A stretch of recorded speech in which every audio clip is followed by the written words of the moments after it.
63वां अध्याय भगवान श्री कृष्ण के साथ बाणासुर का युद्ध। श्री सुखदेव जी कहते हैं, परीक्षित, बरसात के 4 महीने बीत गए परंतु अनिरुद्ध जी का कहीं पता न चला। उसके घर के लोग इस घटना से बहुत ही शोकाकुल हो रहे थे।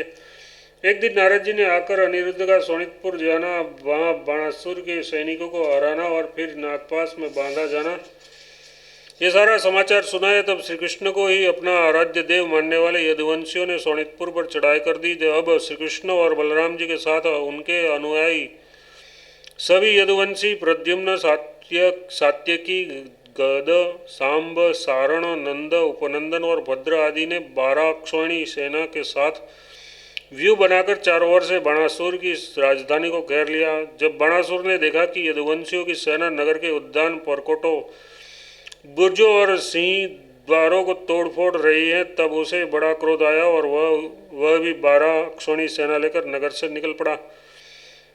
बाणासुर की ओर से साक्षात भगवान शंकर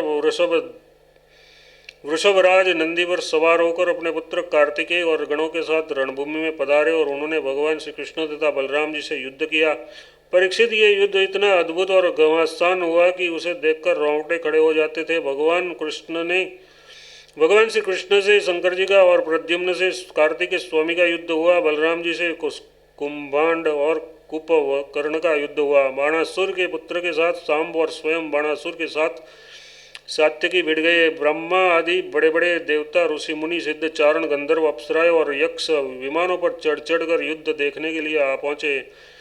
भगवान श्री कृष्ण ने अपने सांग धनुष के तीखे नोक वाले बाणों से शंकर जी के अनुचरों, भूत, प्रेत, प्रमथ, गुहक, डाकिनी, यातुधान, वैताल, विनायक, प्रेतगण, मातृगण, पिशाच, कुष्मांड और ब्रह्म राक्षसों को मार मार कर खदेड़ दिया। पिनाकपाणी शंकर जी ने भगवान श्री कृष्ण पर भांति भांति के अगणित अस्त्र शस्त्रों का प्रयोग किया, परंतु भगवान श्री कृष्ण ने बिना किसी प्रकार के विस्मय के उन्हें विरोधी शस्त्रास्त्रों से शांत कर दिया। भगवान श्री कृष्ण ने ब्रह्मास्त्र की शांति के लिए ब्रह्मास्त्र का, वायव्यास्त्र के लिए पर्वतास्त्र का, अग्नि अस्त्र के लिए पर्जन्यास का और पाशुपतास्त्र के लिए नारायणास्त्र का प्रयोग किया। इसके बाद भगवान श्री कृष्ण ने जम्बणास्त्र से जिनसे मनुष्यों को जम्बाई पर जम्बाई आने लगती है, महादेव जी को मोहित कर दिया। वे युद्ध से विरक्त होकर जम्बाई लेने लगे। तब भगवान श्री कृष्ण शंकर जी से छुट्टी पाकर तलवार, गदा और बाणों से बाणासुर की सेना का संहार करने लगे। इधर प्रद्युम्न ने बाणों की बौछार से स्वामी कार्तिक जी को घायल कर दिया। उसके अंग अंग से रक्त की धारा बह चली। वे रणभूमि छोड़कर अपने वाहन मयूर द्वारा भाग निकले। बलराम जी ने अपने मुसल की चोट से कुष्मांड और कुंभकर्ण को घायल कर दिया। वे रणभूमि में गिर पड़े। इस प्रकार अपने सेनापतियों को हताहत देखकर बाणासुर की सारी सेना तितर बितर हो गई। जब रथ पर सवार बाणासुर ने देखा कि श्री कृष्ण आदि के प्रहार से हमारी सेना तितर बितर हो तहस नहस हो गई है, तब उसे बड़ा क्रोध आया। उसने चिढ़कर सात्यकी को छोड़ दिया और वह भगवान श्री कृष्ण पर आक्रमण करने के लिए दौड़ पड़ा। परीक्षित, रणोन्मत्त बाणासुर ने अपने 1000 हाथों से एक साथ ही 500 धनुष खींचकर एक पर 2-2 बाण चढ़ाए, परंतु भगवान श्री कृष्ण ने एक साथ ही उसके सारे धनुष काट डाले और सारथी, रथ तथा घोड़ों को भी धराशायी कर दिया एवं शंख ध्वनि की। कोटरा नाम की एक देवी बाणासुर की धर्म माता थी। वह अपने उपासक पुत्र के प्राणों की रक्षा के लिए बाल बिखेरती नंग धड़ंग भगवान श्री कृष्ण के सामने आकर खड़ी हो गई। भगवान श्री कृष्ण ने इसलिए कि कहीं उस पर दृष्टि न पड़ जाए, वो अपना मुंह फेर लिया और वे दूसरी ओर देखने लगे। तब तक बाणासुर धनुष कट जाने और रथहीन हो जाने के कारण अपने नगर में चला गया। इधर जब भगवान शंकर के भूतगण इधर उधर भाग गए, तब उनका छोड़ा हुआ 3 सिर और 3 पैर वाला ज्वर 10 दिशाओं को जलाता हुआ सा भगवान श्री कृष्ण की ओर दौड़ा। भगवान श्री कृष्ण ने उसे अपनी ओर आते देखकर उसका मुकाबला करने के लिए अपना ज्वर छोड़ा।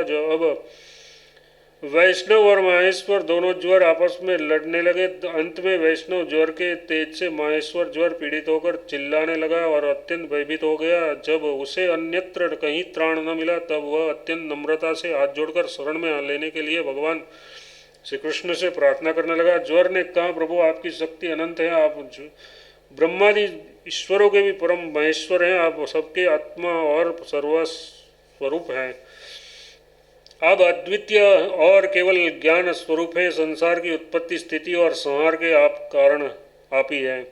श्रुतियों के द्वारा आपका ही वर्णन और अनुमान किया जाता है, आप समस्त विकारों से रहित स्वयं ब्रह्मा है। मैं आपको प्रणाम करता हूँ। काल देवीय, काल देव मतलब अदृष्ट, कर्म जीव स्वभाव सूक्ष्म भूत शरीर सूत्रात्म प्राण अहंकार दशा एकादश इंद्रिया और पंचभूत, इन सबका संधान लिंग शरीर और बीजांकुर न्याय के अनुसार उसके कर्म और कर्म से फिर लिंग शरीर की उत्पत्ति, ये सब आपकी माया है। आप माया के निदेश की परम अविधि है। मैं आपकी शरण ग्रहण करता हूँ। प्रभु आप अपनी लीला से ही अनेक रूप धारण कर लेते हैं और देवता साधु तथा लोक मर्यादाओं का पालन पोषण करते हैं, साथ ही उन्मार्गगामी और हिंसक असुरों का संहार भी करते हैं। आपका यह अवतार पृथ्वी का भार उतारने के लिए हुआ है। प्रभु आपके शांत उग्र और अत्यंत भयानक दुस्सह तेज ज्वर से मैं अत्यंत संतप्त हो रहा हूँ। भगवान देहधारी जीवों को तभी तक ताप और संतप्त रहता है जब तक वे आशा के फंदों में फंसे रहते हैं। फंदों में फंसे रहने के कारण आपके चरण कमल की शरण नहीं ग्रहण करते। भगवान श्री कृष्ण ने कहा, त्रिशरा, मैं तुम पर प्रसन्न हूँ, अब तुम मेरे ज्वर से निर्भय हो जाओ और संसार में जो कोई हम दोनों के संवाद का स्मरण करेगा उसे तुमसे कोई भय नहीं रहेगा। भगवान श्री कृष्ण के इस प्रकार कहने पर माहेश्वर ज्वर उन्हें प्रणाम करके चला गया। तब तक बाणासुर रथ पर सवार होकर भगवान श्री कृष्ण से युद्ध करने के लिए फिर आ पहुंचा। परीक्षित, बाणासुर ने अपने 1000 हाथों में तरह तरह के हथियार ले रखे थे। अब वह अत्यंत क्रोध में भरकर चक्रपाणी भगवान पर बाणों की वर्षा करने लगा। जब भगवान श्री कृष्ण ने देखा कि बाणासुर ने तो बाणों की जड़ी लगा दी है, तब वे छुरे के समान तीखे धार वाले चक्र से उसकी भुजाएं काटने लगे, मानो कोई किसी वृक्ष की छोटी छोटी डालियां काट रहा हो। जब भक्तवत्सल भगवान शंकर ने देखा कि बाणासुर की भुजाएं कट रही हैं, तब वे चक्रधारी भगवान के पास आए और स्तुति करने लगे। भगवान शंकर ने कहा, प्रभु आप वेद मंत्रों में तत्पर्य रूप से छिपे हुए परम ज्योति स्वरूप परब्रह्म हैं। शुद्ध हृदय महात्मागण आपके आकाश के समान सर्वव्यापक और निर्विकार निर्लेप स्वरूप का साक्षात्कार करते हैं। आकाश आपकी नाभि है, अग्नि मुख है और जल वीर्य स्वर्ग शीर, दिशाएं कान और पृथ्वी चरण है, चंद्रमा मन, सूर्य नेत्र और मैं शिव आपका अहंकार हूँ। समुद्र आपका पेट है और इंद्र भुजा, धान्यादि औषधियाँ रोम है, मेघ केश है और ब्रह्मा बुद्धि, प्रजापति लिंग है और धर्म हृदय। इस प्रकार समस्त लोक और लोकांतरों के साथ जिसके शरीर की तुलना की जाती है वे परम पुरुष आप ही हैं। अखंड ज्योति स्वरूप परमात्मन आपका ये अवतार धर्म की रक्षा और संसार के अभ्युदय अभिवृद्धि के लिए हुआ है। हम सब भी आपके प्रभाव से ही प्रभावित होकर सातों भुवनों का पालन करते हैं। आप सजातीय विजातीय और स्वगत भेद से रहित है, एक और अद्वितीय आदि पुरुष हैं। मायाकृत, जागृत, स्वप्न और सुषुप्ति, इन तीन अवस्थाओं में अनुगत और उनसे अतिरिक्त तुरीय तत्व भी आप ही हैं। आप किसी दूसरी वस्तु के द्वारा प्रकाशित नहीं होते, स्वयं प्रकाश हैं। आप सबके कारण हैं, परंतु आपका न तो कोई कारण है और न तो आप में कारणपना भी है।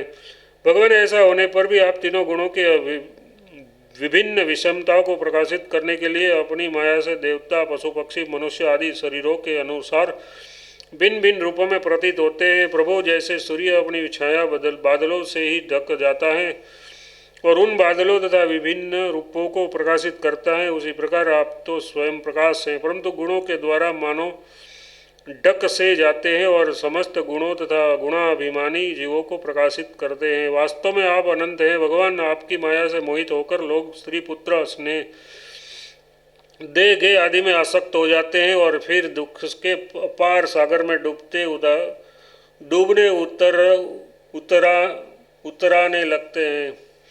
संसार के मानवों को वह ये मनुष्य शरीर आपने अत्यंत कृपा करके दिया है, जो पुरुष इसे पाकर भी अपनी इंद्रियों को वश में नहीं करता और आपके चरण कमलों का आश्रय नहीं लेता, उसका सेवन नहीं करता, उनका सेवन नहीं करता, उसका जीवन अत्यंत शोचनीय है और वह स्वयं अपने आप को धोखा दे रहा है।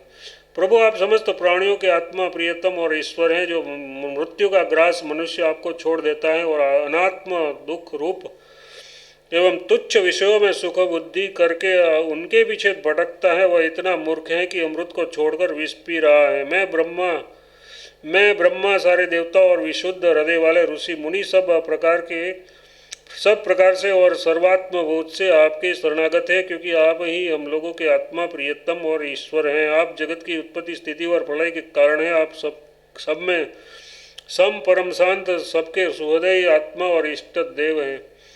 आप एक अद्वितीय और जगत के आधार तथा अधिष्ठान है। हे प्रभु, आप हम सब संसार से मुक्त होने के लिए आपका भजन करते हैं। देव, ये बाणासुर मेरा परम प्रिय कृपा पात्र और सेवक है।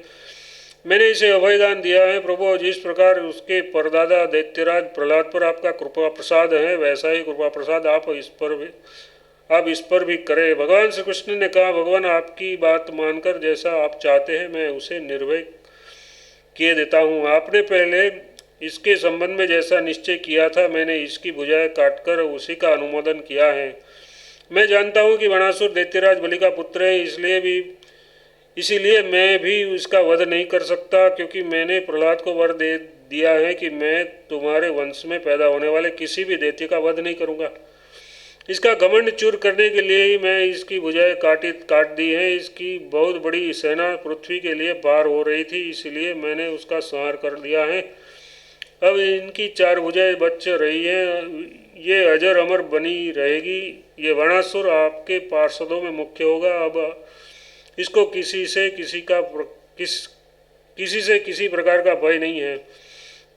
श्री कृष्ण से इस प्रकार अभयदान प्राप्त करके बाणासुर ने उसके पास आकर धरती में माथा टेका, प्रणाम किया और अनिरुद्ध को अपनी पुत्री उषा के साथ रथ पर बैठाकर भगवान के पास ले आया। इसके बाद भगवान श्री कृष्ण ने महादेव जी की सम्मति से वस्त्रालंकार विभूषित उषा और अनिरुद्ध को एक अक्षौहिणी सेना के साथ आगे करके द्वारका के लिए प्रस्थान किया। इधर द्वारका में भगवान श्री कृष्ण आदि के शुभागमन का समाचार सुनकर जड़ियों और तोरणों से नगर का कोना कोना सजा दिया गया। बड़ी बड़ी सड़कों और चौराहों पर चंदन मिश्रित जल से सींच दिया गया। नगर के नागरिकों, बंधु बांधवों और ब्राह्मणों ने आगे आकर खूब धूमधाम से भगवान का स्वागत किया। उस समय शंख, नगारों और ढोलों की तुमुल ध्वनि हो रही थी। इस प्रकार भगवान श्री कृष्ण ने अपनी राजधानी में प्रवेश किया। परीक्षित, जो पुरुष श्री शंकर जी के साथ भगवान श्री कृष्ण का युद्ध और उनकी विजय की कथा का प्रातःकाल उठकर स्मरण करता है, उसकी पराजय नहीं होती।